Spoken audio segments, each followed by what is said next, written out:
It's Nick here for Into Boxing. I am delighted to be joined by Campbell Hatton. First of all, Campbell, how are we? Yeah, good. Really excited now. Last few little things to tick off the list, and then we get in there. So just dead excited. You're in with Michael Dufek this weekend. He's been in with some decent names. I've seen Robbie Davis Jr., Terry Flanagan. Is this a great test for you at this stage of your career? Because he has been in with some decent opposition.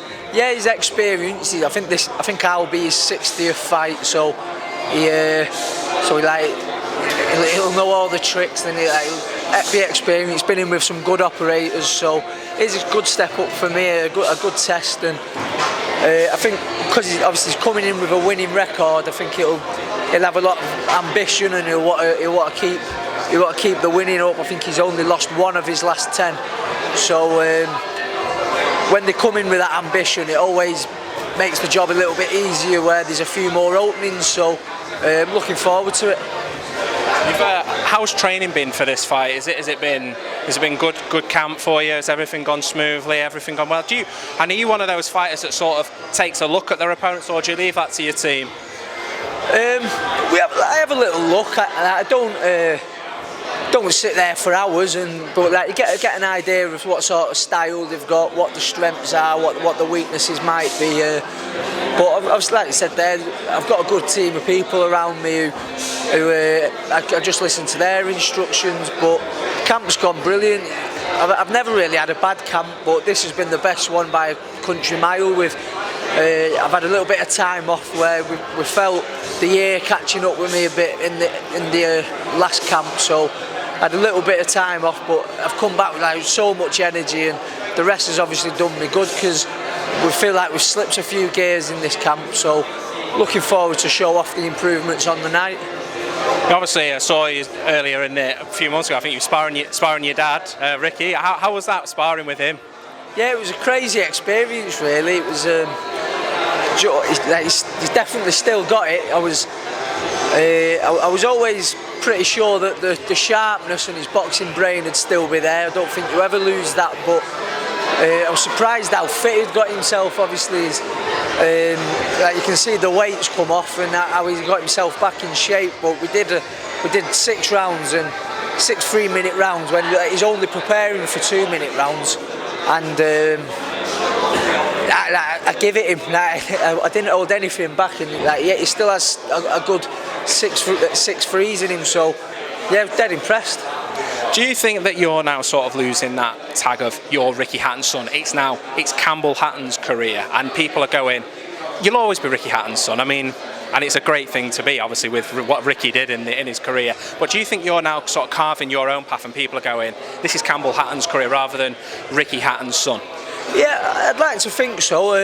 Gradually starting to get there now, where people aren't comparing me to my dad as much. I think people have realised that it's a different ball game, where I've not had the amateur background, where I'm still learning. Whereas I think they can get in the habit of people comparing me to my dad in his prime, where it's not going to happen overnight, and I think people are starting to compare me to my previous performances instead of comparing me to my dad's biggest nights and all that. So yeah, I think we're starting to get there, but we're still not scratching the surface yet, and I think over the years we will start to see that more. What's sort of the dream for yourself? I mean, you're still only very young. You've got so many years left in the sport. What's the dream for Campbell Hatton?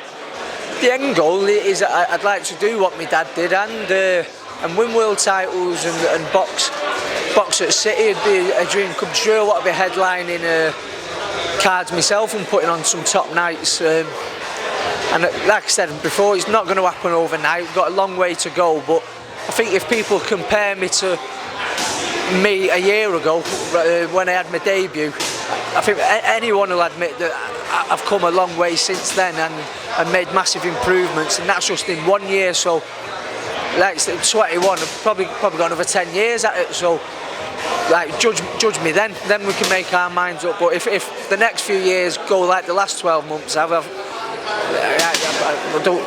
don't think anything's impossible. You mentioned Manchester City. Obviously, there must be a good bit of banter in your gym with Matthew being a red, you being a blue.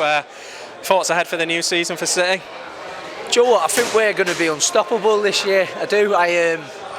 Like obviously we weren't really up to it over the weekend in the Charity Shield, but like you say, the motivation's not going to be there for it. It's that is what it is. But I think the missing piece last year was that goal scorer up top, and I think bringing Haaland in, that's the missing piece. And like I say, I think we are going to be a right force.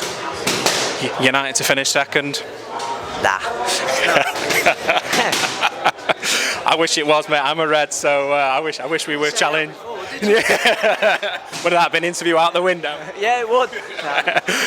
No, let's leave it finally with yourself and on you. Have you got a message for your family, your friends, your supporters, people who back you all the way? Yeah, just thanks again to everyone. The support's been great, and everyone's really getting behind me. Where, like you say, I want to go and show them all that I am improving, and each fight we're going to get that bit better. Super. Well, Campbell Hatton, thank you very much for giving Into Boxing some of your time, and we wish you all the very best Saturday night. Nice one, mate. Appreciate it.